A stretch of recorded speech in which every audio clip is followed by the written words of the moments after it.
Hi students, ನಮಸ್ತೆ ಎಲ್ರಿಗೂ. ಇವತ್ತು ನೋಡಿ ನಾವು 10ನೇ ತರಗತಿ ಗಣಿತ ಭಾಗ 1ರಲ್ಲಿ ಹೊಸ ಪಠ್ಯಕ್ರಮ. ಈ ಒಂದು ಹೊಸ ಪಠ್ಯಕ್ರಮದಲ್ಲಿ ಅಧ್ಯಾಯ 3 2 ಚರಾಕ್ಷರಗಳಿರುವ ರೇಖಾತ್ಮಕ ಸಮೀಕರಣಗಳ ಜೋಡಿಗಳು. ಈ ಒಂದು ಅಧ್ಯಾಯ 3ರಲ್ಲಿ ಇವತ್ತು ನಾವು ನೋಡ್ರಿ ಅಭ್ಯಾಸ 3.2ರ ಉತ್ತರಗಳನ್ನು ಸಂಪೂರ್ಣವಾದ ವಿವರಣೆಯೊಂದಿಗೆ ನೋಡೋಣ. Welcome to our channel. ಇವತ್ತು ನೋಡ್ರಿ ನಾವು ಅಭ್ಯಾಸ 3.2 ಕೆಳಗಿನ ರೇಖಾತ್ಮಕ ಸಮೀಕರಣಗಳ ಜೋಡಿಗಳನ್ನು ಆದೇಶ ವಿಧಾನದಿಂದ ಬಿಡಿಸಿ. x + y = 14, x - y = 4.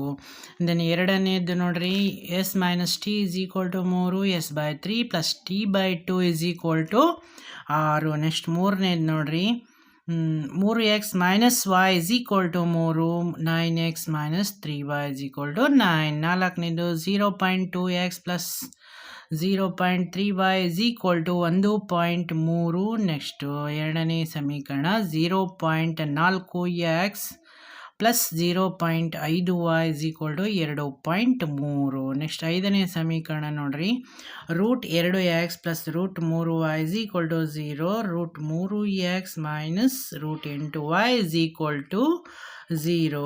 ಈ ರೀತಿಯ ಈಗ ನೋಡ್ರಿ ಆರನೇ ಒಂದು ಸಮೀಕರಣ 3x/2 - 5y / 2 -2, x/3 + y/2 = 13/6. Next ನೋಡ್ರಿ ಇವಾಗ 1 by 1 ಉತ್ತರಗಳನ್ನು ನಾವು ನೋಡ್ತಾ ಹೋಗೋಣ. ಓಕೆನಾ? ಇವಾಗ ನೋಡ್ರಿ ಒಂದನೇ ಸಮೀಕರಣ ಏನು ಹೇಳ್ತಾ ಇದೆ, x + y = 14 ಸಮೀಕರಣ 1 ಅಂತ ಕೊಡೋಣ. x - y = 4 ಸಮೀಕರಣ 2 ಅಂತ ಕೊಡೋಣ. ಈ ಸಮೀಕರಣ 1ರಲ್ಲಿ ನೋಡ್ರಿ x + y = 14, ಇಲ್ಲಿ y ಆಗಬೇಕು, ಸ್ವಲ್ಪ ಮಿಸ್ಪ್ರಿಂಟ್ ಆಗಿದೆ. ಓಕೆನಾ? ಆದ್ದರಿಂದ x = 14 ಮೈನಸ್ ಇದು ಪ್ಲಸ್ y ಈ ಕಡೆ ಬಂದರೆ ಮೈನಸ್ y ಆಗುತ್ತೆ. ಆದ್ದರಿಂದ x = 14 ಮೈನಸ್ y ಆಗುತ್ತೆ. ಈ x ದ ಬೆಲೆಯನ್ನು ನೋಡ್ರಿ, ಈ x ದ ಬೆಲೆಯನ್ನು ಸಮೀಕರಣ 2ರಲ್ಲಿ ನಾವು ಆದೇಶಿಸಲಾಗಿ ಸಮೀಕರಣ 2 ಏನು ಹೇಳ್ತಾ ಇದೆ ರೀ, x - y = 4. x ದ ಬೆಲೆ ಎಷ್ಟು ಬಂದಿದೆ ರೀ, 14 ಮೈನಸ್ y ಬಂದಿದೆ. x ಇದ್ದಲ್ಲೇ ನಾವು 14 ಮೈನಸ್ y ಅನ್ನು ತುಂಬಿ ಮೈನಸ್ y = 4 ಅಂತ ತಗೊಂಡಾಗ ಇಲ್ಲಿ ನೋಡ್ರಿ ಬ್ರ್ಯಾಕೆಟನ್ನು ನಾವು ಬಿಡಿಸಿ ಬರೆದಾಗ ಏನಾಯಿತು, 14 minus y minus y = 4, minus y ಎಷ್ಟಾಯ್ತು ರೀ, ಮೈನಸ್ 2y ಆಗುತ್ತೆ. 14 ಮೈನಸ್ 2y = 4, ಮೈನಸ್ 2y ಅನ್ನು ಅಲ್ಲೇ ಬಿಟ್ಟು 4 ಮೈನಸ್ 14 ಅಂತ ತಗೊಳ್ಳೋಣ. ಓಕೆನಾ? ಇವಾಗ ಮೈನಸ್ 2y = 14ರಲ್ಲಿ 4 ಹೋದರೆ 10, ದೊಡ್ಡ ಸಂಖ್ಯೆ ಚಿಹ್ನೆ ಮೈನಸ್ ಆಗುತ್ತೆ. ಓಕೆನಾ? ಮೈನಸ್ 10, 2y = 10 ಆಗುತ್ತೆ. Okay, then minus minus cancel ಆಗಿ ಪ್ಲಸ್ ಆಗುತ್ತೆ. ಇಲ್ಲಿ 2y = 10, ದೆನ್ y = 10/2, 2 ಒಂದಲೇ 2, 5ಲೆ 10, ಆದ್ದರಿಂದ y = 5 ಬಂತು. ಈಗ ನೋಡ್ರಿ, ಆದ್ದರಿಂದ y = 5ರ ಬೆಲೆಯನ್ನು ನೋಡ್ರಿ, y = 5 ಬಂದಾಗ ಈ ಒಂದು 5 ಅನ್ನೋ ಬೆಲೆಯನ್ನು x - 14yಗೆ ಹಾಕಿದಾಗ, x - yಗೆ ಹಾಕಲಾಗಿ ಏನು ಬರುತ್ತೆ ನೋಡ್ರಿ ಆನ್ಸರು, x = 14 ಮೈನಸ್, ಈಗ ನೋಡ್ರಿ y = 5 ಬಂತಲ್ವಾ, ಈ ಒಂದು ಬೆಲೆಯನ್ನು ನಾವು x ದ ಒಂದು ಸಮೀಕರಣದಲ್ಲಿ ಹಾಕಿದಾಗ, ಆದ್ದರಿಂದ y = 5. ಈ ಒಂದು ಬೆಲೆಯನ್ನು ನಾವು x - 14yಗೆ ಹಾಕಿದಾಗ ಏನಾಯಿತು, x = 14 minus y, 14 minus y is 5. 14ರಾಗ 5 ಎಷ್ಟಾಯ್ತು ರೀ, 9. ಆದ್ದರಿಂದ x = 9, y = 5 ಆಯಿತು. ನೆಕ್ಸ್ಟ್ ಇವಾಗ ಎರಡನೇ ಸಮಸ್ಯೆಯನ್ನು ನೋಡ್ರಿ, s - t = 3, s - t = 3, s/3 + t/2 = 6. ಓಕೆನಾ? ಈ ಒಂದು ಎರಡು ಸಮೀಕರಣಕ್ಕೆ ಎರಡು ಹೆಸರು, ಒಂದನೇ ಸಮೀಕರಣಕ್ಕೆ 1 ಅಂತ ಸಮೀಕರಣ 1 ಅಂತ ಹೇಳೋಣ. ಎರಡನೇ ಸಮೀಕರಣಕ್ಕೆ ನಾವು s/3 + t/2 = 6, ಇದನ್ನು ಸಮೀಕರಣ 2 ಅಂತ ನಾವು ಹೆಸರು ಕೊಡೋಣ. ಓಕೆನಾ. ಇವಾಗ ನೋಡ್ರಿ, ನೆಕ್ಸ್ಟು ಸಮೀಕರಣ 1ರಿಂದ 1 ಏನು ಹೇಳ್ತಾ ಇದ್ದಾರೆ, s - t = 3, then -t = 3 - s, t -3 + s ಆಗುತ್ತೆ. ಮೈನಸ್ಸನ್ನು ಗುಣಾಕಾರ ಮಾಡಿದಾಗ ಪ್ಲಸ್ಸು, ಇಲ್ಲಿ ಪ್ಲಸ್ ಇದ್ದು ಮೈನಸ್ಸು, ಮೈನಸ್ ಇದು ಪ್ಲಸ್ ಆಯಿತು. ಟಿದ ಬೆಲೆಯನ್ನು ಸಮೀಕರಣ 2ರಲ್ಲಿ ನಾವು ಆದೇಶಿಸಿದಾಗ ಹಾಕಿದಾಗ ಏನಾಯಿತು, ಟಿದ ಬೆಲೆ -3 + s / 2 s/3 = 6. ಈ ಥರ ನಾವು ಎರಡನೇ ಸಮೀಕರಣದಲ್ಲಿ ಟಿಯ ಬೆಲೆಯನ್ನು ಹಾಕಿದಾಗ ನೋಡ್ರಿ, 3 2ರ ಲಸ 6 ಆಯಿತು. 3 1 3 2 6, 2 s minus plus into minus is minus, 2 3 6, 3 3 9 ಆಯಿತು. ಇಲ್ಲಿ ಪ್ಲಸ್ಸಿಗೆ ಪ್ಲಸ್ಸು, 2 3 6, 3 s ಆಯ್ತು ಇಲ್ಲಿ. ಓಕೆನಾ. /6 = 6 ಆಯಿತು. ಇವಾಗ ನೋಡ್ರಿ, ಈ ಒಂದು 6ಅನ್ನು ಓರೆ ಗುಣಾಕಾರ ಮಾಡಿದಾಗ 6 6 36 ಆಯಿತು. ಇವಾಗ ಮೇಲಿನ ಸಮೀಕರಣ ನೋಡೋಣ. 3 s 1 2 s ಎಷ್ಟಾಯ್ತು ರೀ, 5 s ಆಗುತ್ತೆ. 5s - 9 = 36. ಓಕೆ. ದೆನ್ 5s = 36 + 9, 36 1 9 ಎಷ್ಟಾಯ್ತು ರೀ, 45 ಆಯಿತು. ಆದ್ದರಿಂದ s = 45 / 5 ಆಯಿತು. 5 1 5 9 45. ಆದ್ದರಿಂದ s = ಎಷ್ಟು ಬಂತು ರೀ ನಮಗೆ, 9. s = 9. ಈ ಬೆಲೆಯನ್ನು t = -3 + xಗೆ ಹಾಕಲಾಗಿ. ಓಕೆನಾ. ಈ ಒಂದು ಬೆಲೆಯನ್ನು ನೋಡ್ರಿ, ನಾವು t = -3 + s ಅನ್ನೋ ಸಮೀಕರಣಕ್ಕೆ ಹಾಕೋಣ. ಇವಾಗ -3 + s, -3 + s ದ ಬೆಲೆ ಎಷ್ಟು ಬಂತು ರೀ, 9. 9ರಲ್ಲಿ 3 ಹೋದರೆ ಎಷ್ಟಾಯ್ತಪ್ಪ ಇಲ್ಲಿ, 6. t = 6 ಆಯಿತು. ಆದ್ದರಿಂದ s = 9, t = 6. ಓಕೆ. ನೆಕ್ಸ್ಟ್ ಮೂರನೇ ಸಮೀಕರಣ ನೋಡ್ರಿ, ಮೂರನೇ ಸಮಸ್ಯೆ. 3x - y = 3, 9x - 3y = 9. ಸಮೀಕರಣ 1 ಮತ್ತು ಸಮೀಕರಣ 2 ಅಂತ ನಾವು ಹೆಸರನ್ನು ಕೊಡೋಣ. ಈಗ ನೋಡ್ರಿ, ಸಮೀಕರಣ 1ರಿಂದ 3x - y = 3, -y = 3 - 3x, then y = -3 + 3x ಆಯಿತು. ಇಲ್ಲಿ y ದ ಬೆಲೆಯನ್ನು ಸಮೀಕರಣ 2ರಲ್ಲಿ ನಾವು ಹಾಕಿದಾಗ ನೋಡ್ರಿ, ಸಮೀಕರಣ 2 ಏನು ಹೇಳ್ತಾ ಇದೆ, 9x - 3y = 9. ಓಕೆನಾ.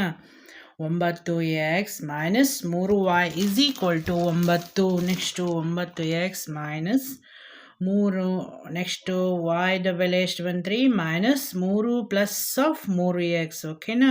= 9.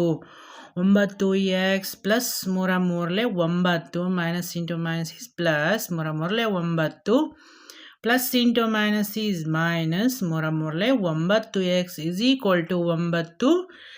ಇಲ್ಲಿ ನೋಡ್ರಿ, ಎಕ್ಸ್ಗೆ ಯಾವುದೇ ಬೆಲೆಯನ್ನು ನಾವು ನೀಡಬಹುದು, ಅಂದರೆ ಅಪರಿಮಿತ ಪರಿಹಾರಗಳಿವೆ. ಓಕೆ. 9x 9x ಹೋಯಿತು, ನಮಗೇನು ಉಳಿಯುತ್ತೆ ರೀ, 9 9 ಉಳಿಯುತ್ತೆ. ಇಲ್ಲಿ 0 ಬಂತು. ಓಕೆನಾ.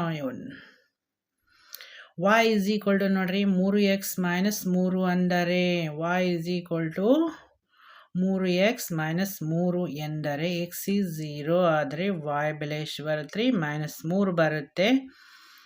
ದೆನ್ x 1 ಆದರೆ y ಬೆಲೆ ಕೂಡ 0 ಬರುತ್ತೆ. ಇಲ್ಲಿ x 1 ಹಾಕಿದಾಗ y ಬೆಲೆ 0 ಬರುತ್ತೆ. x ದ ಬೆಲೆಯನ್ನು ನಾವು 2 ಹಾಕಿದಾಗ 6ರಲ್ಲಿ 3 ಹೋದರೆ y ಬೆಲೆ 3 ಬರುತ್ತೆ. ಇತ್ಯಾದಿ. ಈ ರೀತಿಯಾಗಿ ನಾವು ಪರಿಹಾರಗಳನ್ನು ಕಂಡು ಹಿಡಿಯಬಹುದು.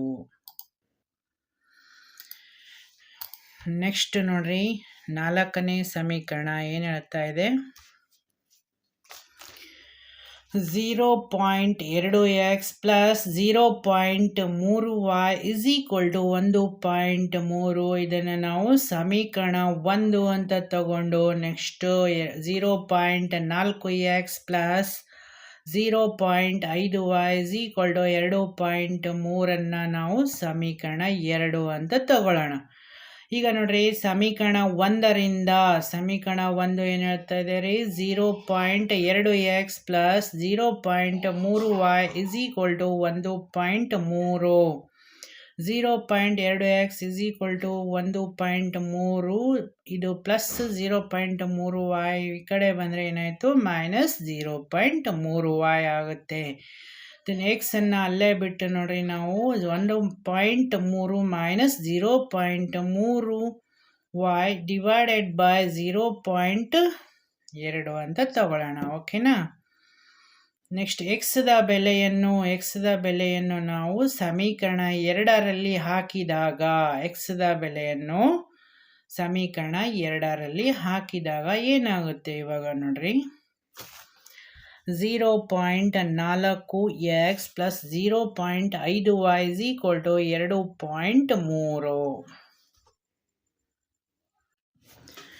ಇಲ್ಲಿ ನೋಡ್ರಿ x is equal to 1.3 minus 0.3y, ಇದು ಇಲ್ಲಿ ಸ್ವಲ್ಪ ಮಿಸ್ಪ್ರಿಂಟ್ ಆಗಿದೆ. ಓಕೆನಾ. 0.3y divided by 0.2. ನೋಡ್ರಿ ಈಗ ಎಕ್ಸ್ದ ಬೆಲೆಯನ್ನು ನಾವು ಸಮೀಕರಣ 2ರಲ್ಲಿ ಹಾಕಿದಾಗ 0.4x plus 0.5y is equal to 2.3 ಎನ್ನುವುದು 2ನೇ ಸಮೀಕರಣ ಇವಾಗ.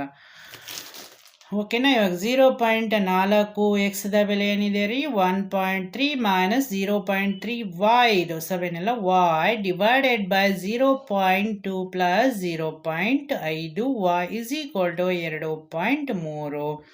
ಇಲ್ಲಿ ನೋಡ್ರಿ 0.2 1 0.2 2 0.2 ಬಂತು, ಇದು ಹೋಯ್ತು. ಇವಾಗ 0.2 ಇಂಟು ಬ್ರಾಕೆಟ್ 1.3 ಮೈನಸ್ 0.3y 7 ಎಲ್ಲ y plus 0.5y is equal to 2.3. Next ನೋಡ್ರಿ 1.3 ಇಂಟು 0.2 ಎಷ್ಟಾಗುತ್ತೆ ರೀ 13, 2 26 ಆಯಿತು. ಒಂದು ಸ್ಥಾನ ಬಿಟ್ಟು ಪಾಯಿಂಟ್ ಕೊಡಬೇಕು. ಓಕೆನಾ.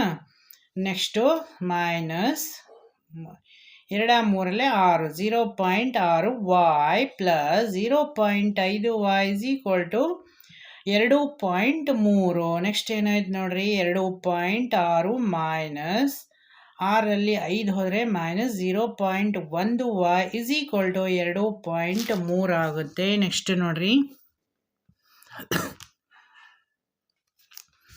ಮೈನಸ್ ಆಫ್ 0.1y ಅಲ್ಲೇ ಬಿಟ್ಟು 2.3 ಮೈನಸ್ ಆಫ್ 2.6 ನಾವು ಈ ರೀತಿಯಾಗಿ ತೆಗೆದುಕೊಂಡಾಗ ಏನಾಯಿತು, 2.3ರಲ್ಲಿ 2.6 ಹೋದರೆ 0.3 ಉಳಿಯುತ್ತೆ, ಮೈನಸ್ 0.3 ಆಯಿತು. ಮೈನಸ್ ಮೈನಸ್ ಕ್ಯಾನ್ಸಲ್ ಆಗಿ ಪ್ಲಸ್ ಆಗುತ್ತೆ. 0.1y is equal to 0.3. ಆದ್ದರಿಂದ y is equal to 0.3 divided by 0.1 is equal to 3/1. 3/1 ಅಂದರೆ ಎಷ್ಟಾಯ್ತು ರೀ 3. ಆದ್ದರಿಂದ ಇವಾಗ yದ ಬೆಲೆ 3 ಬಂತು. ಈ 3ಅನ್ನು ನಾವು yದ ಬೆಲೆಯನ್ನು x is equal to 1.3 minus 0.3y divided by 0.2ಗೆ ಹಾಕಿದಾಗ ನೋಡ್ರಿ ಇಲ್ಲಿ y ಇರುತ್ತೆ. yದ ಬೆಲೆ 3ಅನ್ನು ನಾವು ಹಾಕಿದಾಗ ಏನಾಗುತ್ತೆ ನೋಡೋಣ, 1.3 ಮೈನಸ್ 0.3 yದ ಬೆಲೆ 3 ಇವಾಗ ಡಿವೈಡೆಡ್ ಬೈ 0.2. ಈ 1.3 ಮೈನಸ್ 3 9 0.9 ಡಿವೈಡೆಡ್ ಬೈ 0.2 ಆದರೆ ಏನಾಯಿತು 1.3ಯಲ್ಲಿ 0.9 ಹೋದರೆ ಎಷ್ಟು ಉಳಿಯುತ್ತೆ ರೀ 0.4 ಆಯಿತು. 0.4 ಡಿವೈಡೆಡ್ ಬೈ 0.2 ಈಸ್ 4/2. 4/2 ಈಸ್ ಏನಿದ್ರಿ 2 1 2 2 2 4. ಆದ್ದರಿಂದ ಎಕ್ಸ್ ಇಸ್ ಈಕ್ವಲ್ ಟು 2 ಆಗುತ್ತೆ. X is equal to 2 then ಆದ್ದರಿಂದ x is equal to 2 y is equal to 3 ಬಂತು. ನೆಕ್ಸ್ಟ್ 5ನೇ ಸಮೀಕರಣ ನೋಡ್ರಿ ಏನು ಹೇಳ್ತಾ ಇದೆ,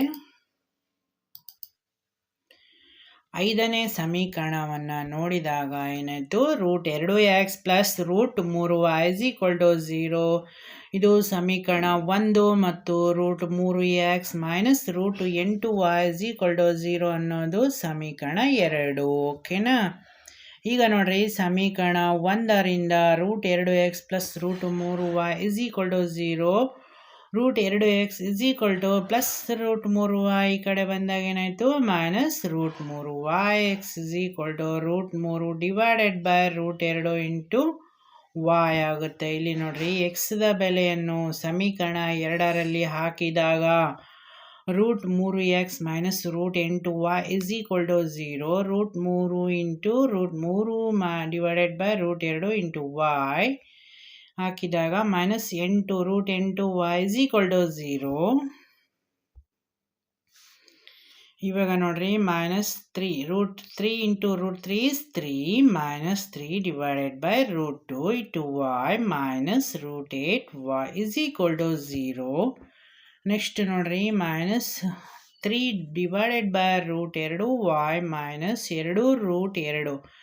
8 ಅಂದರೆ ನೋಡ್ರಿ, 2 4 4 8. ಇದರಲ್ಲಿ 4 ಇಂಟು 2 ಆಗುತ್ತೆ. 4ರ ಒಂದು ವರ್ಗಮೂಲ 2 ಆಯಿತು. 2 √2 ಡಿವೈಡೆಡ್ ಬೈ 1 y = 0. ಈಗ ನೋಡ್ರಿ, √2 1ರ ಲಸ ಏನಾಯ್ತು, ಇಲ್ಲಿ √2 ಆಗುತ್ತೆ. √2 1 ಮೈನಸ್ 3y ಮೈನಸ್, ಇಲ್ಲಿ ನೋಡ್ರಿ √2 ಗುಣಾಕಾರ ಮಾಡೋಣ. √2 into 2 √2 divided by √2 = 0. Minus 3y minus √2 ಹೋದಾಗ ಏನಾಯ್ತು ರೀ, 2 ಉಳಿಯುತ್ತೆ. 2 4y ಆಗುತ್ತೆ. Divided by √2 = 0. ಈಗ ನೋಡ್ರಿ, ಮೈನಸ್ 3y ಮೈನಸ್ 4y ಎಷ್ಟಾಯ್ತು ರೀ, minus 7y divided by √2 = 0. Then minus 7y ಅಲ್ಲೇ ಬಿಡೋಣ. √2 ಓರೆ ಗುಣಾಕಾರ ಮಾಡಿ ತಂದಾಗ ಏನಾಯ್ತು ರೀ, minus 7y = √2 into 0. 0 is multiple by any number is also the answer is 0. ಆದ್ದರಿಂದ 0 by minus 7 = 0. ಓಕೆ. ದೆನ್ yದ ಬೆಲೆಯನ್ನು x ಮೈನಸ್ √3 ಡಿವೈಡೆಡ್ ಬೈ √2 yಗೆ ಹಾಕಿದಾಗ minus √3 divided by √2 into 0. 0 is multiplied by any number, then final answer is 0. ಆದ್ದರಿಂದ x ನೋಡಿ, ಇಲ್ಲಿಯವರೆಗೂ ನಾವು ವಿಡಿಯೋವನ್ನು ನೋಡಿದ್ದಕ್ಕಾಗಿ ತುಂಬ ಧನ್ಯವಾದಗಳು. ಇದು ಪಾರ್ಟ್ 1 ವಿಡಿಯೋ. ಇದರ ಮುಂದಿನ ಭಾಗವನ್ನು ನಾವು ಪಾರ್ಟ್ 2 ವಿಡಿಯೋದಲ್ಲಿ ನೋಡೋಣ. Okay, thank you.